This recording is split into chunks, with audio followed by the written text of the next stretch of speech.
Secondly നമ്മുടെ civil ഡിസ്പ്യൂട്ടിൽ നിന്ന് തികച്ചും വ്യത്യസ്തമായ ഒരു വ്യവസ്ഥയാണ് ഇതിൽ എഴുതി വച്ചിരിക്കുന്നത്. ഒരു വഖഫ് വസ്തു, ഒരു പള്ളിയും ഖബർസ്ഥാനും സംബന്ധിച്ച് ഗവൺമെൻറ് നിശ്ചയിക്കുന്ന ഒരു ഡെസിഗ്നേറ്റഡ് ഓഫീസർ, ആദ്യം അത് കളക്ടറായിരുന്നു, ഇപ്പോൾ ഡെസിഗ്നേറ്റഡ് ഓഫീസർ. കളക്ടർമാരാണെങ്കിൽ എന്തെങ്കിലും ന്യായം പ്രതീക്ഷിക്കാം.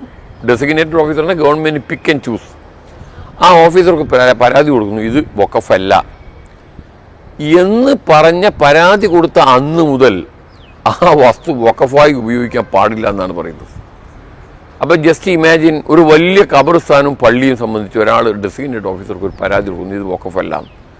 അന്ന് മുതൽ ആ വസ്തു വഖഫായി പരിഗണിക്കാൻ പറ്റില്ല എന്ന ഈ നിയമത്തിലെ വ്യവസ്ഥ അനുസരിച്ച് അവിടെ പള്ളിയിൽ നിസ്കരിക്കാൻ പറ്റില്ല, അവിടെ മയ്യത്ത് വെക്കാൻ പറ്റില്ല, ആ വസ്തു വഖഫായി പരിഗണിക്കാൻ പറ്റില്ല. അൺഹേർഡല്ലേ?